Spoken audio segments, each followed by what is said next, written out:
Next group हमने start करना है बेटा। और नेक्स्ट ग्रुप हमने स्टार्ट करना है कि उसमें एक तो बात हम तय हमने शुरू से ये कहा हुआ है कि हम जो है वो एक ओवरव्यू हर दफ़ा जो है क्लासिफिकेशन का करेंगे, जिसमें हम ये कहते हैं कि हमारे क्योंकि किंगडम प्रोटिस्टा जो है वो ऑब्सोलीट हो चुका है, लिहाजा हम प्रोटिस्टा को सिर्फ एज ए हेडिंग यूज़ करते हैं बाकी किंगडम्स के साथ। प्रोटिस्टा को सिर्फ एज ए हेडिंग यूज़ किया जाता है, लेकिन उसके अलावा जो है वो उसमें और ऐसी कोई ख़ास बात नहीं रही। तो हम जो है वो मेन ग्रुप जो बनाते हैं, एक्सकेवेटा था हमारा, ठीक है। इस वक्त हम जिस ग्रुप पर हैं वो है SAR, ठीक है। SAR में आगे जो पहला ग्रुप है वो है स्ट्रेमिनोपाइल्स। स्ट्रेमिनोपाइल्स हैं। उसके बाद हमने पढ़ा था एल्व्यूलेट्स, या जिनको हम क्रोम एल्व्यूलेट्स जो हैं वो पढ़ते रहे हैं, ठीक है। और इनमें अगर हम देखें तो सिलिएट्स थे, डिप्लोमोनड्स थे, सॉरी सिलिएट्स थे, डाइनोफ्लैजेलेट्स थे, और उसके साथ साथ एल्व्यूलेट्स में एपी सिलिएट्स, डाइनोफ्लैजेलेट्स और एपिकम्प्लेक्सन, ये हमने ग्रुप अभी ख़त्म किया ये वाला, ठीक है। ये वाला ये कल ख़त्म हुआ। उसके बाद अगला ग्रुप आ जाता है बेटा राइजेरियंस, जिसकी बेस पे इस ग्रुप का लास्ट अल्फ़ाबेट्स है, अल्फ़ाबेट है यानी आर, ठीक है। एल्व्यूलेट्स, स्टेमिनोपाइल्स हो चुके हैं, राइजेरियंस। अभी जो राइजेरियंस का ग्रुप है ये बड़ा पर्टिकुलर किस्म का ग्रुप है, और इसको पढ़ के आपको एक दो बड़ी हैरानी की बातें पता चलेंगी, जिनके हवाले से हमें अभी तक जो है वो उस तरह की इंफॉर्मेशन नहीं है। फॉर एग्जांपल, सबसे पहले तो ये एक ऐसा ग्रुप है जिसमें ख़ास किस्म के ये ऑर्गेनिजम्स है, फोरामेनिफेरंस, ये मौजूद हैं। फिर इसमें एक और ग्रुप है रेडियोलेरियंस, ये मौजूद हैं। और साथ जो है वो आखिरी एक ग्रुप जो कि मिलर हार्ले में मौजूद नहीं है, ये सर्कोजोन्स हैं। हालांकि ये सर्कोजोन्स हैं, और इसमें जो तीनों तरह के ऑर्गेनिजम्स हैं, राइजेरियंस में जो तीनों तरह के ऑर्गेनिज्म मैंने लिखे हैं, फोरामेनिफेरंस, रेडियोलेरियंस और सर्कोजोन्स, ये तीनों तरह के जो ऑर्गेनिजम्स हैं, तीनों एनिमल्स हैं, but the Cercozoan group is not present in the Miller Harley, ठीक है। तो हम यहाँ से इसको जो है वो देखेंगे। एक बात आपको बता दूं, फोरामेनिफेरंस और रेडियोलेरियंस ये दोनों डिस्कस हुए हुए हैं मिलर में, लेकिन जो कुछ डिस्कस हुआ है मिलर में वो ज़्यादा डिफरेंट नहीं है किससे, कैम्बल से। तो हम इसमें कोई भी पढ़ लें तो कोई इतना बहुत ज़्यादा फर्क नहीं पड़ेगा। सबसे पहले तो यहाँ पर आप देखिए कि जो राइजेरियंस हैं, इनके हवाले से एक बड़ी ही यूनिक बात मैं आपको बताता हूँ, जिसका मैंने आपको कहा कि आप सुन के खुद हैरान होंगे कि जो राइजेरियंस है बेटा, इनके कैरेक्टर्स में सबसे मज़े की चीज़ जो आपको मिलेगी वो ये है कि this group is full of एमीबाज,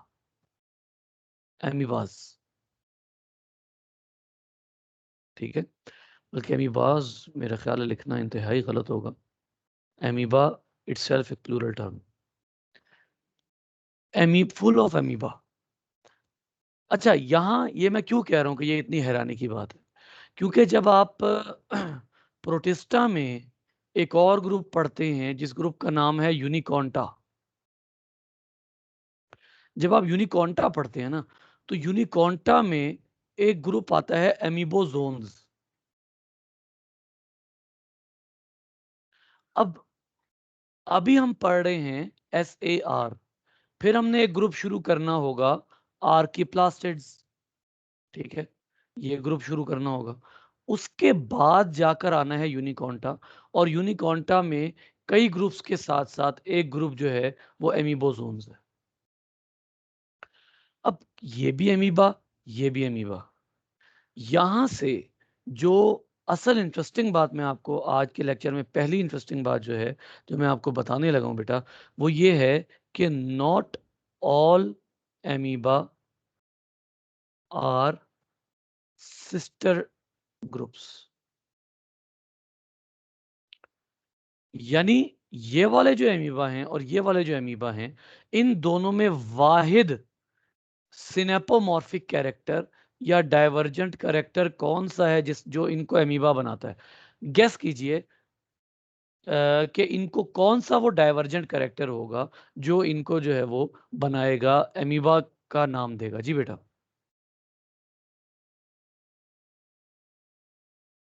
नाम दिया इसमें पहले से माइक सर सूडोपोडिया जी, जो इनका वाहिद वो कैरेक्टर होगा जो इनको जो है वो बनाएगा एक यूं कह लीजिए डाइवर्जेंट एवोल्यूशन के नतीजे में जो सिनेपोमॉर्फिक कैरेक्टर आएगा। सिनेपोमॉर्फिक है या नहीं है मैं फिलहाल ये नहीं कह रहा, लेकिन ये बहरहाल बनेगा तो सिनेपोमॉर्फिक ही, क्योंकि जो खैर इसको गुफ्तगू डाइवर्जेंट कैरेक्टर बेसिकली आप इनको कहेंगे, या इनको आप कहेंगे एनालॉगस कैरेक्टर। तो ये जो एमीबा हैं, इन एमीबोजोन्स का और इन एमीबा का सिस्टर ग्रुप का ताल्लुक नहीं है, लेकिन उसके बावजूद ये इधर फैले हुए। यहां से आपको एक और बात पता लगेगी कि किंगडम प्रोटिस्टा में इस कदर डाइवर्सिटी है कि एमीबा इस पूरे एरिया में फैले हुए हैं, खास तौर पर यूनिकॉन्टा में और एससीआर में एमीबा ही एमीबा फैले हुए हैं। अब राइजेरियंस में ये जो तीनों ग्रुप्स हैं, इन तीनों में एमीबा हैं, इन तीनों में एमीबा है। ये ग्रुप्स खास तौर पर एक दूसरे से किस बेस पर डिफर करते हैं, क्योंकि मैंने आपको पहले ही कहा था कि अगर आपने क्लासिफिकेशन करनी है then you have to focus on the difference not on the similarities. ठीक है, ये तीनों ग्रुप जो आपस में डिफर करते हैं, ये अपने स्ट्रक्चर की वजह से करते हैं, ये अपने आउटर शेल की वजह से एक दूसरे के साथ डिफर करते हैं। इनका एक पर्टिकुलर आउटर शेल होता है जिसकी वजह से ये तीनों एक दूसरे के साथ डिफर करते हैं, वरना ये तीनों जो हैं वो ऑलमोस्ट सेम है। अच्छा, फिर एक और बात बताता हूं आपको कि बहुत बड़े पैमाने पर आपको एमीबॉइड सेल्स मिलेंगे। एमीबॉइड सेल आपको ह्यूमन के अंदर भी मिलेंगे। इसका मतलब ये नहीं है कि ह्यूमन के अंदर एमीबा पाए जाते हैं, नहीं, ऐसा नहीं है। एमीबॉइड सेल्स वो सेल्स होते हैं बेटा जिनके पास ना तो फ्लैजेला हो और ना सीलिया हो। ना फ्लैजेला है ना सीलिया है, बल्कि क्या है कि ये एमीबिक मूवमेंट करते हैं। इनके अंदर सूडोपोडिया के जरिए से होने वाली मूवमेंट होती है। जैसे मैं अब आपको एक और बात बताता हूँ, ह्यूमन के वाइट ब्लड सेल्स में से बहुत से ऐसे हैं, बल्कि ऑलमोस्ट सारे ही ऐसे हैं जो कि एमीबॉइड हैं। अगर आप ह्यूमन के ल्यूकोसाइट्स की बात करते हैं, व्हाइट ब्लड सेल्स की बात करते हैं, तो आपको पता लगेगा कि ग्रेन्युलोसाइट्स और एग्रेन्युलोसाइट्स दोनों में एमीबॉइड मूवमेंट मौजूद है। ठीक है, टिश्यूज के अंदर मौजूद होते हैं और ये एमीबिक मूवमेंट कर सकते हैं। अब ये जो एमीबिक मूवमेंट है, इसकी वजह से आप इनको एमीबॉइड सेल्स कहते हैं। ये वो चीज़ है जो किसी भी एमीबा को एमीबा बनाती है। एमीबा अब किसी ऑर्गेनिज्म का नाम नहीं है, एमीबा अब एक बिहेवियर का नाम है। ठीक है, एमीबा एक बिहेवियर का नाम है, और ये बिहेवियर जो है ये जिस भी सेल में पाया जाएगा उसको आप एमीबिक सेल कहें। ठीक हो गया। अच्छा जी, यहाँ पे आप कहते हैं कि अब आपने ये तीनों ग्रुप्स जो हैं यहाँ पर अब स्टडी करने हैं। यहाँ पर बड़ी इंटरेस्टिंग चीज़ें हैं। फॉर एग्जांपल सबसे पहले तो आप देखिएगा कि आप वेजेरियंस, हाँ जी, रेडियोलेरियंस, पहले फोरामेनिफेरंस आएंगे, वो पढ़ लेते हैं। तो चला गया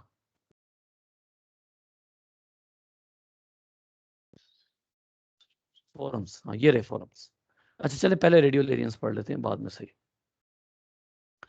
रेडियोलेरियंस बेटा सबसे पहले तो इनके अंदर जो है वो स्पाइक्स मौजूद होती हैं, कांटे की तरह के स्ट्रक्चर्स मौजूद होते हैं, ये आपको नजर आ रहे हैं यहाँ पर। ठीक है, दूसरा ये रेडियोलेरियंस ये क्योंकि रेडियल होते हैं, ठीक है, रेडियल यूनिसेलुलर एनिमल्स। ठीक है, और तीसरा ये कि इनके अंदर जो रेडियल स्ट्रक्चर होता है ना ये पूरा, उसमें इनके जो सूडोपोडिया होते हैं वो एक बड़ी ही पर्टिकुलर शेप में होता है। ये देखिए, ये सूडोपोडिया को इन्होंने मेंशन किया हुआ। होता असल में क्या है, होता कुछ यूं है कि ये जो रेडियोलेरियंस का ग्रुप है ना, इनके अंदर इनका जो सेल होता है उसके अंदर बड़े ही पर्टिकुलर किस्म के प्लाज्मा मेम्ब्रेन के नीचे, ठीक है, इनका एक शेल होता है, इनका एक शेल होता है, और ये शेल आमतौर पर कैल्शियम कार्बोनेट का बना हुआ होता है। रेडियोलेरियंस और फोरम्स जो नीचे आ रहे हैं, इन दोनों में जो बड़ा ही इंपॉर्टेंट डिफरेंस है वो ये है कि सॉरी, इसका जो है वो सिलिका का बना हुआ, सिलिका का बना हुआ, ठीक है। इन दोनों में डिफरेंस यही है कि जो फोरम्स हैं इनका जो शेल होता है ये कैल्शियम कार्बोनेट का होता है। ये देखिए लिखा हुआ, ओ वाइट, ये लिखा हुआ है, ये जो है ये कैल्शियम कार्बोनेट का बना हुआ होता है, ठीक है। ये एक बड़ा बुनियादी डिफरेंस है आमतौर पे। फिर उसके साथ साथ जो फोरम्स होते हैं उनमें इस तरह के स्ट्रक्चर्स नहीं होते जो इनके बाहर निकल रहे हैं एंटीना की तरह के। वो कौन से, मैं बताता हूँ आपको। अच्छा, उसके बाद अब एक और चीज का गौर कीजिएगा, इसके अंदर ऑब्वियसली इनका साइटोप्लाज्म है। दरमियान में अगर मैं एक न्यूक्लियस बना देता हूँ इस जगह पर, ये एक न्यूक्लियस है, ठीक है, और उसके बाद अंदर जो है वो इनका साइटोप्लाज्म है।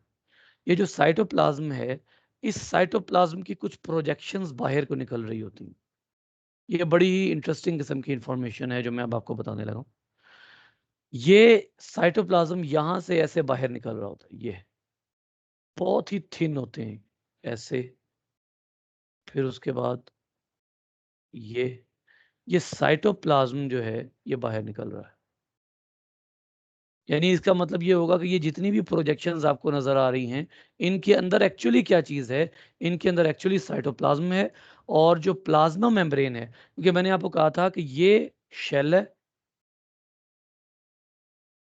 ये जो है ये शेल है, पोरस शेल, ठीक है।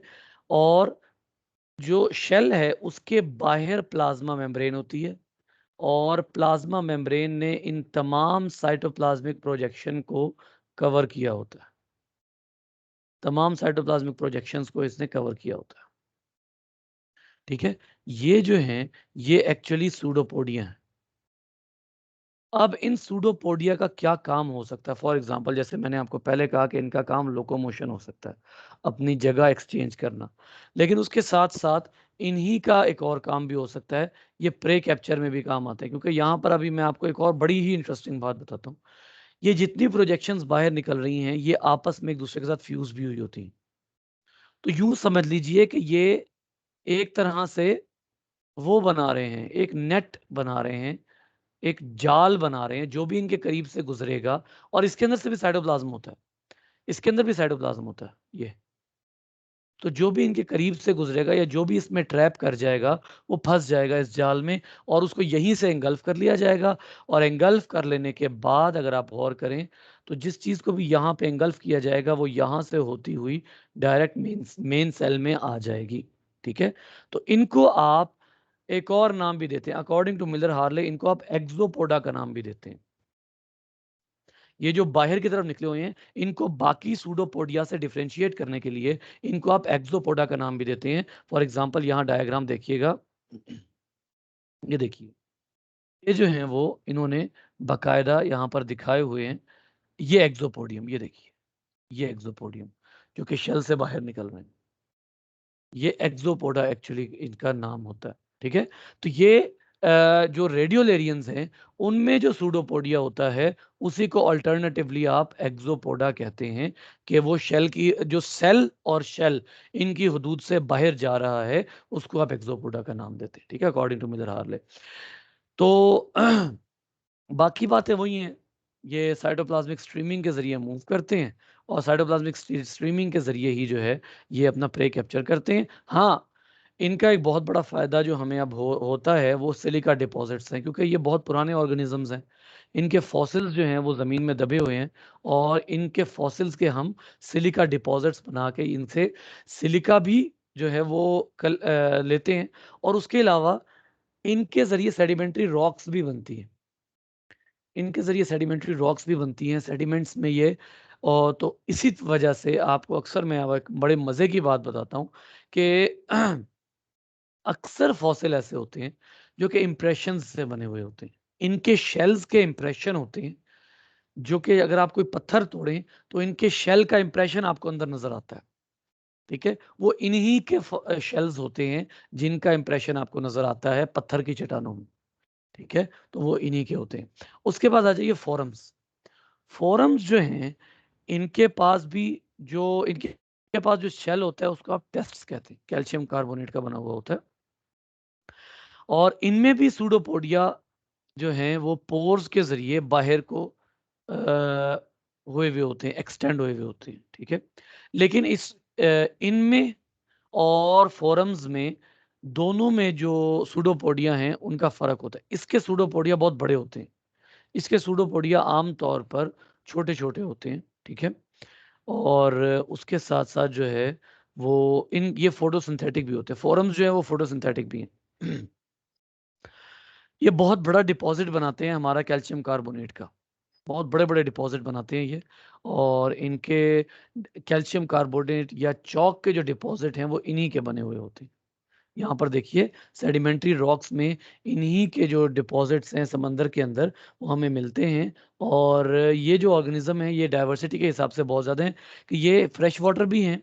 आप यहाँ पर देखेंगे जी, सैंड, पानी के अंदर सैंड में भी होते हैं, रॉक्स में भी होते हैं ये, और सॉइल में भी होते हैं, ठीक है। ये प्लांकटॉन्स भी होते हैं। प्लांकटॉन का मतलब है कि पानी में तैरने वाले भी होते हैं। ये तीनों तरह के आपको मिल जाएंगे। मैंने आपको इसीलिए कहा कि इनमें जो बुनियादी डिफरेंस है वो इनके शेल का है, शेल और शेप्स। और ये वो दो चीजें हैं जिसकी बेस पे इनको हम डिफर कर सकते हैं, बाकी ये ऑलमोस्ट सेम होते हैं। तो यहाँ पर, हाँ, एक और चीज जो मैं आपको दिखाना चाह रहा था, ये देखिए, ये फोरामेनिफेरन्स जो हैं, ये देखिए फोरामेनिफेरन का जो शेल है इतना खूबसूरत होता है, इतना प्यारा शेल होता है ये।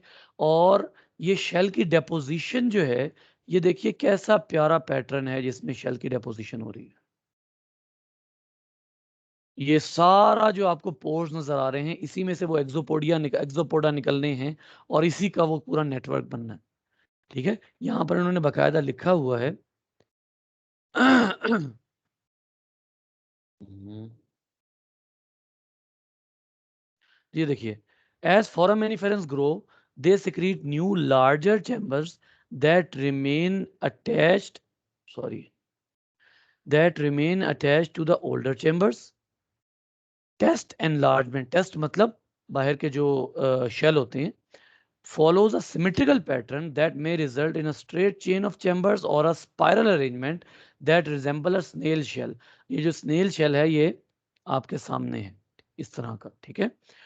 और बहुत बड़े बड़े होते हैं, मतलब ये पुराने शेल को रिमूव नहीं करते, बल्कि उसके ऊपर नया शेल बनाते रहते हैं। तो वो जो नए शेल की फॉर्मेशन होती है वो असल में बड़ी पर्टिकुलर होती है, और इस नए शेल की फॉर्मेशन की वजह से आपका जो शेल होता है वो बड़ा खूबसूरत दिखता है। और ये स्पाइरल शेप में, ये इनकी जेनेटिक्स पे डिपेंड करता है कि ये स्ट्रेट होंगे, यानी बिल्कुल गोलाई में होंगे, गोलाई में तहें लगेंगी, या स्पाइरल शेप में तहें लगेंगी। वो डिपेंड करता है जेनेटिक्स के ऊपर कि कौन किस तरह का शेल बनाता है, ठीक है। तो ये जो है वो फोरामेनिफेरन्स हैं जो कि आपके सामने आ गए। अब जो मिलर हार्ले है उसमें राइजेरियंस यहीं खत्म हो जाते हैं, ठीक है। लेकिन अगर आप कैम्बेल में देखें तो कैम्बेल एक और बड़ी अजीब सी बात करता है। वो क्या है कि ये सर्कोजोन एक और ग्रुप है, और ये जो सर्कोजोन्स हैं ये एक लार्ज ग्रुप है amoeboid and flagellated protist that feed using thread like pseudopodia. अब ये एक बड़ी हैरानी की बात है कि आप एक तरफ इनको कह रहे हैं एमीबॉइड सेल्स, दूसरी तरफ आप इनको कह रहे हैं फ्लैजेलेटेड, जबकि अभी थोड़ी देर पहले मैंने आपको कहा कि एमीबॉइड सेल वो होता है जो कि जिसके पास फ्लैजेला ना हो। अब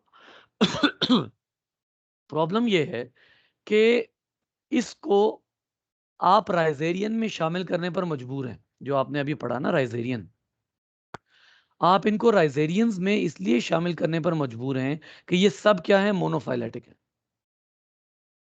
ये सब मोनोफाइलेटिक है। इसका मतलब ये है कि इसका जो सर्कोजोन्स का जो फ्लैजेलेटेड कैरेक्टर है, जो फ्लैजेला वाला कैरेक्टर है, वो फिर क्या हो गया, वो सिनेपोमॉर्फिक कैरेक्टर हो गया, या वो डाइवर्जेंट कैरेक्टर हो गया, जो कि बाकी दोनों में नहीं है। ना इसमें फ्लैजेला ना इसमें फ्लैजेला है, फ्लैजेला सिर्फ सर्कोजोन्स में है। लेकिन अब हैरानी की एक और बात है जो मैं अब आपको मजीद आगे बताता हूँ। हैरानी की ये बात है कि सर्कोजोन्स जो हैं they prey using projections that resemble pseudopodia, यानी इनके अंदर अपने सिस्टर ग्रुप से सिमिलर कैरेक्टर मौजूद है। ये प्रे करेंगे सूडोपोडिया के जरिए, लेकिन लोकोमोट करेंगे फ्लैजेला के जरिए।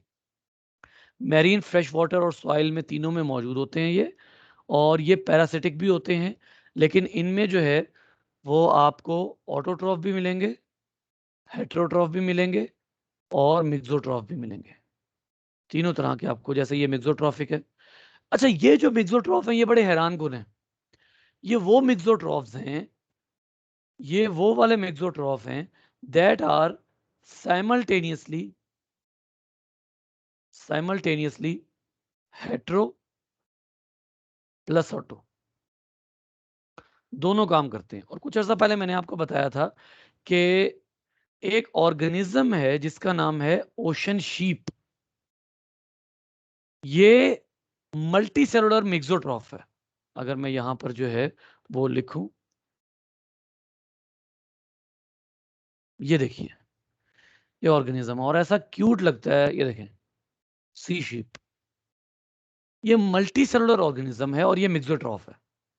ये इंजेक्शन भी करता है, किंगडम एनिमेलिया में मौजूद है ये, किंगडम एनिमेलिया में, प्रोटिस्टा में नहीं, एनिमेलिया में।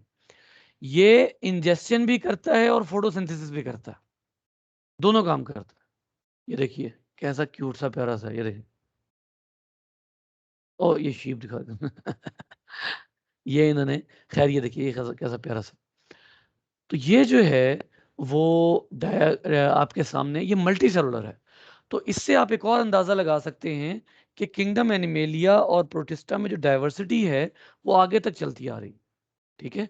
और ये जो आपके सामने ऑर्गेनिज्म है, सॉरी, ये जो सर्कोजोन्स हैं, ये इस तरह के ऑर्गेनिज्म के एंसेस्टर्स हो सकते हैं। अच्छा, इनमें वो एक और बड़ी जबरदस्त बात बताता है कि at least one sarcosome, Polynella chromatophora, is an autotroph, deriving its energy from light and its carbon from CO2. CO2 से कार्बन लेगा और लाइट से एनर्जी लेता है। Eukaryotic lineage obtained it's first photosynthetic apparatus। खैर ये वही बात है कि साइनोबैक्टीरिया इनमें आया था। तो बेसिकली ये जो ग्रुप है इसमें फ्लैजेला भी मौजूद हैं और ये सूडोपोडिया के जरिए फीड भी करते हैं, और ये मोनोफाइलेटिक हैं विद फोरामिनिफेरेंस एंड रेडियोलेरियंस। ठीक है जी बेटा, कुछ सवाल है तो बताइए।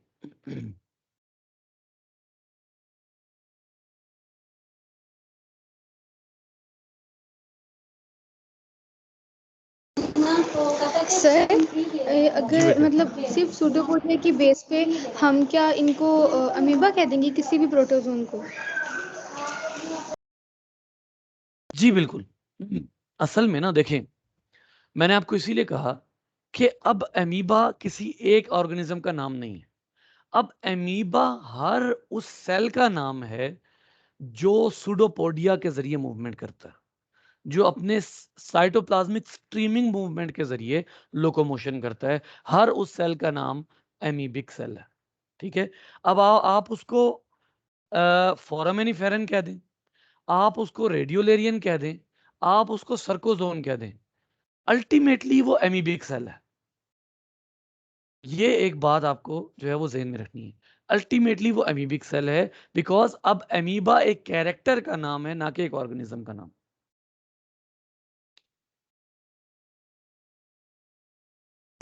तो सर जो आपने बताया कि जो अमीबोजोन है और ये जो रेडियोलेरियंस वगैरह है ये सिस्टर टैक्सा नहीं है, तो हम इन्हें अमीबा कह देंगे तो डिफरेंशिएट करना तो मुश्किल हो जाएगा ना कि किसकी बात हो रही है? हाँ, लीनियन टेक्सोनोमी तो वाकई मुश्किल हो जाएगा। ठीक कह रही हैं आप। यहाँ पर डिफरेंशिएट अगर आपने करना है तो मैं अब आपको बड़ी जनरल सी बात बता देता हूँ। जो एमीबोजोन्स हैं जिनका ताल्लुक यूनिकॉन्टा से है, उनके अंदर शेल कोई नहीं होता। फोरामेनिफेरन, रेडियोलेरियन और ये जो आपके तीसरे हैं सर्कोजोन, जो सर्कोजोन है उनमें तो सूडोपोडिया प्लस फ्लैजेला है ना। ठीक है। फोरामेनिफेरन और रेडियोलेरियन इनमें शेल्स हैं, लिहाजा आप इनको अमीबोजोन से सेपरेट कर सकते हैं, क्योंकि अमीबोजोन में शेल नहीं होता। कोई ना कोई एक कैरेक्टर आप निकाल सकते हैं। जी बेटा, लीनियंट टैक्सोनॉमी में तो आपको जो है वो मुश्किल होगी, लेकिन अगर आप फाइलोजेनेटिक कहते हैं तो फाइलोजेनेटिक में ज़्यादा मुश्किल नहीं होगी।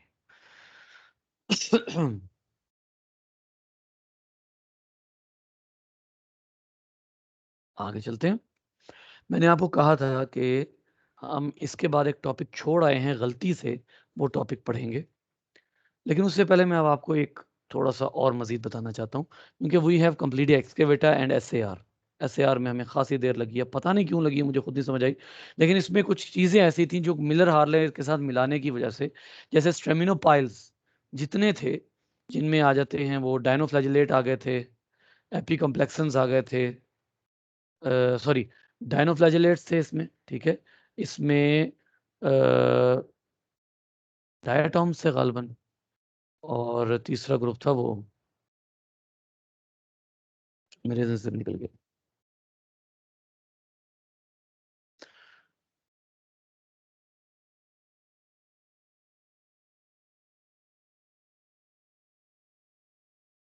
एक दफ़ा इसको नज़र मार लेते हैं, फिर आगे चलते हैं। ये स्टेमिनोपाइल्स है ना, स्टेमिनोपाइल्स में तो आपके पास डायटोम्स आ जाते हैं, ब्राउन एल्गी आ जाते हैं, हाँ जी, ब्राउन एल्गी आ जाते हैं और वोमाइसीट्स आ जाते हैं, ठीक है? जो अगला है स्टेमिनोपाइल्स, एल्व्यूलेट्स, एल्व्यूलेट्स में आपके पास आ जाएंगे सिलिएट्स, एपिकम्प्लेक्सेंस, और तीसरा ग्रुप आपके पास आ जाएगा डायनोफ्लैजेलेट्स, ठीक है? ये एल्व्यूलेट्स में यहाँ पर डायनोफ्लैजेलेट्स, एपिकम्प्लेक्सेंस और आखिरी जो हमने कल पढ़ा सिलिएट्स। अब इनको क्योंकि हमने उसके साथ मिलाया था और एपिकम्प्लेक्सन में हमें खासी देर लगी थी, इस वजह से हमें एसएआर में ज़्यादा देर लग गई, और राइजेरियंस। इसके बाद आ जाते हैं अब हमारे जो राइजेरियंस हमने पढ़ लिए, ठीक है? तो एक दफ़ा इसको जो है वो एक और अंदाज से देखते हैं। अगर मैंने वैसे अभी इसका जो है वो क्लासिफिकेशन वो आपको बताई। एक्सकेवेटा में आप अगर देखते हैं तो आपके पास आ जाते हैं डिप्लोमोनड्स, ठीक है, पैराबैसेलिया और यूग्लिनोजोन्स। स्ट्रेमिनोपाइल्स में आपके पास आ जाते हैं डायटोम्स, डायटोम्स आ जाते हैं। उसके बाद जो है वो आपके पास वो ब्राउन एल्गी आ जाते हैं, वो माइसिट्स आ जाते हैं। एल्व्यूलेट्स में आपके पास डायनोफ्लैजेलेट्स आ जाते हैं, सिलिएट्स आ जाते हैं, एपिकम्प्लेक्सन्स आ जाते हैं। राइजेरियन में आपके पास आ जाते हैं फोरामेनिफेरंस, रेडियोलेरियंस और सर्कोजोन्स। अब आपके पास आता है आर्किप्लास्टिड्स, यानी अब आप जो है वो अगली लिनिएज स्टार्ट करने लगे हैं, यानी प्रोटिस्टा, प्रोटिस्टा में पहली, दूसरी और अब तीसरी, विच इज आर्किप्लास्टिड। अब जब तक हमने ये पढ़ना है तब तक मिलर हार्ले का कोई ताल्लुक इससे नहीं है, because these are pure autotrophs. ये जो ग्रुप अब आप पढ़ने लगे हैं, दीज आर प्योर ऑटोट्रॉफ्स। अगरचे इसमें बड़ी डाइवर्सिटी मौजूद है, लेकिन एक बात तय है कि ये ऑटोट्रॉफ्स हैं सारे के सारे, ठीक है? और इनमें जो आपने मेन 3 ग्रुप्स पढ़ने हैं, उनमें एक ग्रुप है जिसको आप कहते हैं रेड एल्गी, दूसरा ग्रुप है जिसको आप कहते हैं ग्रीन एल्गी,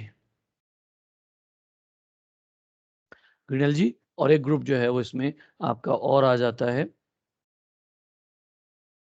सॉरी इसमें, हाँ, इसमें मेन ग्रुप्स 2 ही हैं, रेड और ग्रीन, ठीक है? और जो ग्रीन है उसके 2 सब ग्रुप्स हैं, ठीक है?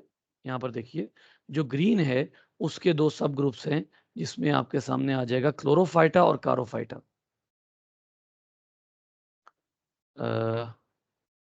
सॉरी, जो ग्रीन एल्गी है इसके 2 सब ग्रुप्स हैं, एक क्लोरोफाइटा है और दूसरा कारोफाइटा है।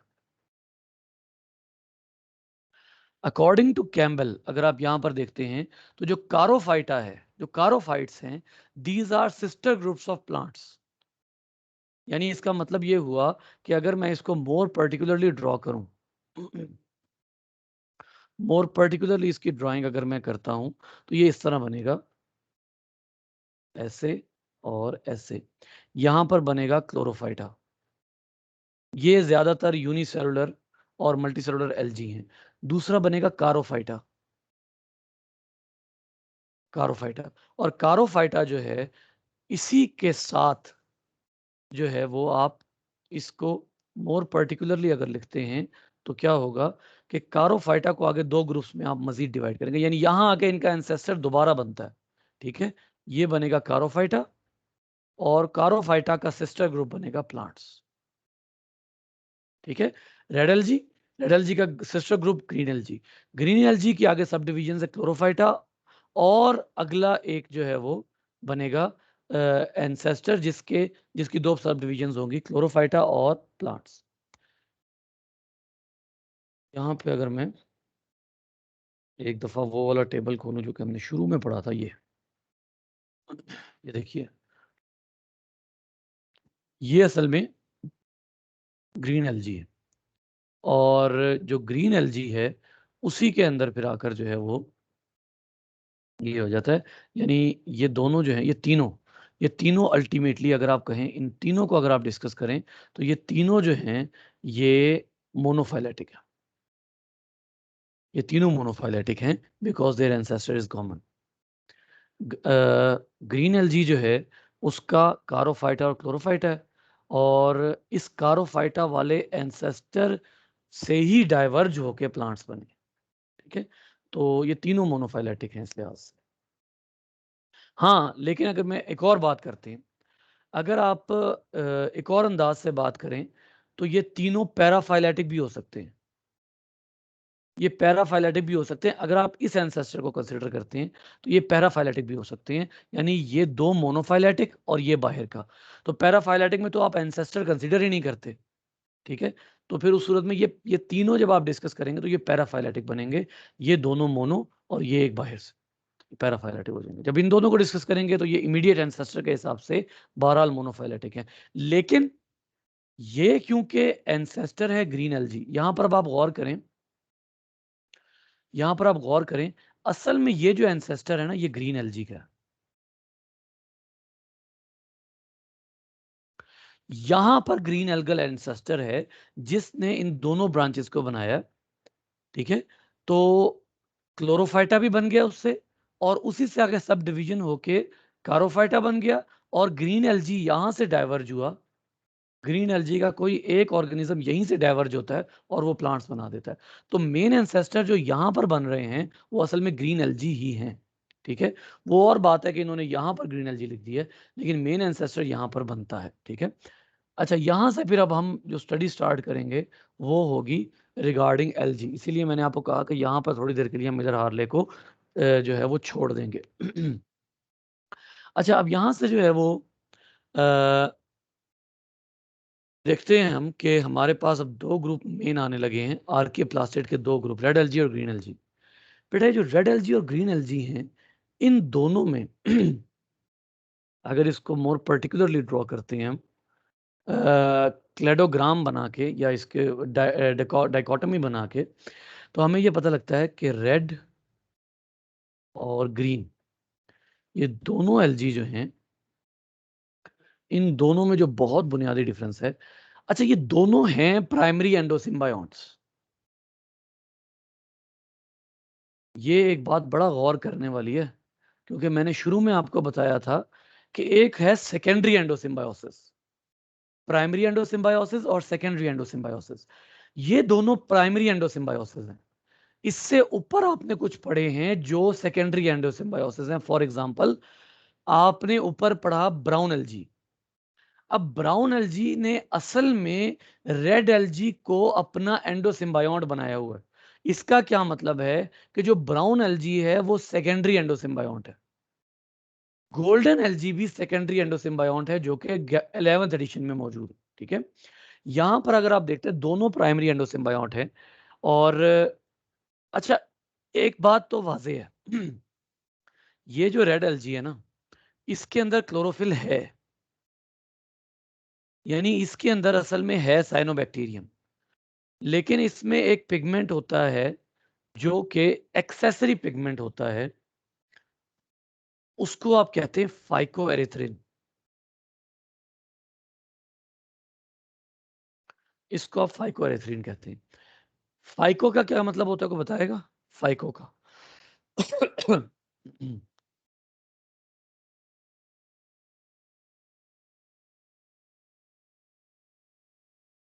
बेटा फंजाई की स्टडी के बारे में मैंने आपको बताया था, उसको आप कहते हैं माइकोलॉजी, ठीक है। एलजी की स्टडी को आप कहते हैं फाइकोलॉजी।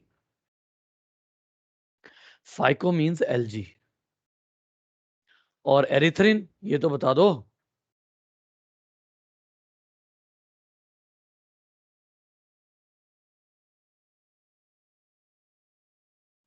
सर ये कोई पिगमेंट है? जी बेटा ये पिगमेंट है, लेकिन इसका मतलब क्या होगा? एरिथ्रो, इसका बता दो।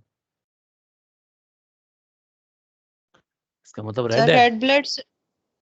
जी जी जी बिल्कुल, शाबाश। रेड ब्लड सेल को एरिथ्रोसाइट्स कहते हैं। तो रेड होता है एरिथ्रिन का मतलब।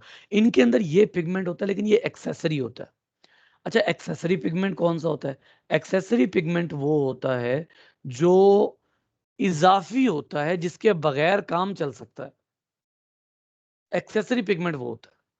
अब इसका क्या मतलब है? इसका मतलब बेसिकली ये है कि जो इसका जो अपना पिगमेंट होता है ना, साइनोबैक्टीरियम वाला, उससे काम चलाया जा सकता है। लेकिन जो एक्सेसरी पिगमेंट्स हैं वो इसके काम में हेल्प करते हैं। किस तरह हेल्प करते हैं? वैसे तो ये प्लांट का कॉन्सेप्ट है, लेकिन यहां पर मैं आपको कॉन्सेप्ट देता हूँ। बेटा जो क्लोरोफिल होता है ना, उसकी एक लाइट रेंज होती है। आपको पता है क्लोरोफिल लाइट एब्जॉर्ब करता है, ठीक है। अब ये कौन कौन सी लाइट एब्जॉर्ब करता है? ये लाइट एब्जॉर्ब करता है रेड और blue. Best light chlorophyll A खास तौर पर बेस्ट लाइट जो एब्जॉर्ब करता है वो रेड और ब्लू है। अब जो एक्सेसरी पिगमेंट्स होते हैं ना, वो इस रेंज को बढ़ा देते हैं। आपको अच्छे तरीके से पता है कि व्हाइट लाइट का जो होता है, वो अगर आप उसको स्पेक्ट्रम में कन्वर्ट करें व्हाइट लाइट को, तो उसमें 7 कलर्स होते हैं, जिनमें से क्लोरोफिल ए सिर्फ 2 कलर यूज कर रहा है। तो जो एक्सेसरी पिगमेंट होता है वो क्या हेल्प करता है? एक्सेसरी पिगमेंट ये हेल्प करता है कि फॉर एग्जांपल वो ऑरेंज लाइट भी एब्जॉर्ब कर लेगा, ऑरेंज वेवलेंथ भी एब्जॉर्ब कर लेगा, और वो फॉर एग्जांपल येलो वेवलेंथ भी एब्जॉर्ब कर लेगा। यानी वही ऑर्गेनिज्म जो पहले सिर्फ रेड और ब्लू में फोटोसिंथेसिस कर रहा था, अब वो येलो और ऑरेंज में भी फोटोसिंथेसिस कर सकेगा। This is the meaning of being an accessory pigment. तो फाइकोएरिथ्रिन जो है रेड एलजी में होता है, और ये इसको जो है वो रेड कलर भी देता है, और एक्सेसरी पिगमेंट भी जो है वो होता है। जैसे आपने पीछे पढ़े थे ब्राउन एलजी, आपने पीछे पीछे ब्राउन एलजी पढ़े, आपने पीछे डायटॉम्स पढ़े, आपने पीछे डायनोफ्लैजिलेट्स पढ़े। उन तीनों में आपने एक वर्ड पढ़ा बार बार, कैरोटिनॉइड। बेटा ये कैरोटिनॉइड जो है ये एक्सेसरी पिगमेंट्स होते हैं। कैरोटिनॉइड्स एक्सेसरी पिगमेंट्स होते हैं प्लांट्स के अंदर, ठीक है। इनके और भी बहुत फंक्शंस होते हैं। जैसे फॉर एग्जांपल ये फोटो रिसेप्टर ही नहीं होते, बल्कि ये फोटो प्रोटेक्टिव भी होते हैं। यानी ये पिगमेंट्स फोटो लाइट की इंटेंसिटी से प्रोटेक्शन भी करते हैं। तो रेड एलजी जो होता है उसमें फाइकोएरिथ्रिन होता है। कुछ में जो फाइकोएरिथ्रिन होता है, ये रेड एलजी को क्या कर देता है? मास्क कर देता है। It masks the chlorophyll, chloroplast. ये क्लोरोप्लास्ट को मास्क कर देता है, जिसकी वजह से, अब मैंने आपको क्या कहा? मैंने आपको कहा कि रेड एलजी में क्लोरोफिल मौजूद है, ठीक है, लेकिन इतना ज्यादा फाइकोएरिथ्रिन होता है कि ये सम टाइम इसको मास्क कर देता है, ठीक है। अच्छा, लेकिन इसके बावजूद जो रेड एलजी होती है उसके अंदर कुछ ऐसे रेड एलजी भी होते हैं जो रेड ग्रीन अपीयर होते हैं। कुछ ऐसे रेड एलजी हैं जो रेड प्लस ग्रीन अपीयर होते हैं। क्यों? उनमें फाइकोएरिथ्रिन इतना ज्यादा नहीं होता जो क्लोरोफिल को मास्क कर दे, ठीक है। तो ये यहाँ पर वाज़ेह तौर पर लिखा भी हुआ है कि कुछ में ये फाइकोएरिथ्रिन बहुत ज्यादा होता है और कुछ में इतना ज्यादा नहीं होता। जी यहाँ पर ये लिखा हुआ है रेड एलजी लेस फाइकोएरिथ्रिन, ठीक है। रेड एल्गल स्पीशीज में be greenish red in very shallow water, bright red. अच्छा, ये इनके लेवल भी बने हुए, अब अंदाजा करें कि जितना ये सूरज के नजदीक होंगे ना, शायद उसकी वजह से इनके अंदर रेड कलर कम हो जाता है, ग्रीन ज्यादा हो जाता है। फॉर एग्जाम्पल जो शेलो वाटर में होते हैं उनमें जो है वो ग्रीनिश रेड होता है। मॉडरेट डेप्थ में जो होते हैं वो ब्राइट रेड होते हैं, और नीचे जाते जाते इनके अंदर इतनी पिगमेंटेशन हो जाती है कि ये ऑलमोस्ट ब्लैक नजर आते हैं, और इनके अंदर हेट्रोट्रॉफिक फिनोमेना शुरू हो जाता है, यानी इनके अंदर भी मिक्सोट्रॉफी हो सकती है। लो, एक तो ये इसने इस चीज ने बड़ा तंग किया हुआ है। आप सोचे साइंटिस्ट को क्लासिफिकेशन में मुश्किल क्यों आई होगी।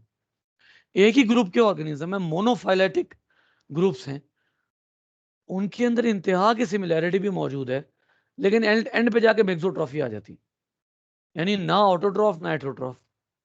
तो इस वजह से यहां पर जो लेयरिंग है, अब अगर आप उसको देखते हैं तो लेयरिंग में आपके पास जो पहली लेयर है वो ग्रीनिश रेड हो सकती है। ग्रीनिश रेड होते होते आहिस्ता आहिस्ता फिर ये रेडिश और एंड पे जाके ब्लैक भी हो सकते हैं। ये देखिए, इनमें कुछ जो हैं वो इस तरह से, मैं अभी आपको एक बड़े मजे की बात बताता हूँ। ये क्या चीज बनी हुई है, ये सुशी है, जो बड़े ही शौक से खाई जाती है, और ये सबका खाना जो है ये पॉसिबल नहीं होता। इसको देखिए आप, ये रेड एल्गा ये भी मौजूद है, इसका कलर जरा डिफरेंट है। ये रेड एल्गा मौजूद है, इसका भी कलर जरा डिफरेंट है। अच्छा, ये मल्टी सेलुलर ग्रुप भी है, यानी इसके अंदर साइज के एतबार से दोनों तरह के जो हैं वो ऑर्गेनिज्म पाए जाते हैं। यूनिसेलुलर प्लस मल्टी सेलुलर दोनों तरह के ऑर्गेनिज्म जो हैं वो इसमें पाए जाते हैं। अच्छा, और उसके बाद हाँ, फाइकोएरिथ्रिन की वजह से ये ब्लू और ग्रीन लाइट एब्जॉर्ब करते हैं। ब्लू, ग्रीन और रेड तीनों लाइट्स ऑलमोस्ट एब्जॉर्ब करते हैं।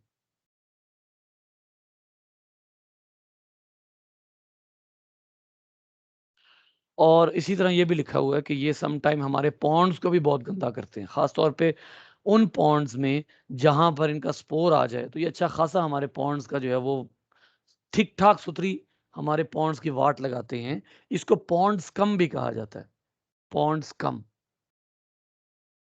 पॉन्ड का गंध, इसको पॉन्ड्स का गंध भी कहा जाता है, क्योंकि ये हमारे पॉन्ड्स के अंदर बहुत तेजी से ग्रो हो सकते हैं। इसी तरीके से कुछ रेड एल्गी होते हैं जो जिनको यूज किया जाता है फूड में। यहां पर लिखा हुआ है सी वीड्स। इससे पहले आपने सी वीड कहां पढ़े थे, इससे पहले आपने यकीनन सी वीड पढ़े थे ब्राउन एल्गी में, जो मल्टी सेलुलर ग्रुप था। ठीक है, और इनके जो हैं क्रिस्पी शीट्स बनती हैं, जिनको फूड रैप किया जाता है या सुशी के इर्द गिर्द लपेटा जाता है। ये देखिए, इनको अच्छी तरह सुखा के इनकी पिगमेंटेशन वगैरह खत्म करके तो इनको सुशी के गिर्द लपेटा जाता है। ये असल में वही रेड एल्गी है जो पहले कभी रेड एल्गी हुआ करती थी। Paper thin glossy sheets of dried nori, nori basically red algae है, तो मिनरल रिच होती है, और इसको बहुत से लोग राइस के निवाले के गिर्द लपेट कर भी खाते हैं। आपने देखा होगा चॉपस्टिक्स के जरिए पकड़ के खाते हैं, वो रेड एल्गी है असल में। इन्हीं को सुखा कर खाया जाता है, प्रोटीन रिच होती है और बहुत अच्छा फूड कंपोनेंट होता है। जायका है या नहीं, लेकिन फूड कंपोनेंट बहुत अच्छा होता है। ठीक है।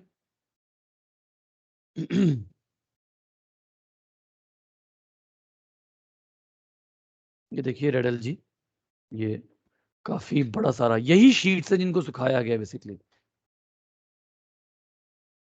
इन्हीं शीट्स को सुखाया गया बाद में। एडिबल स्पीशीज है, लीफी फॉर्म।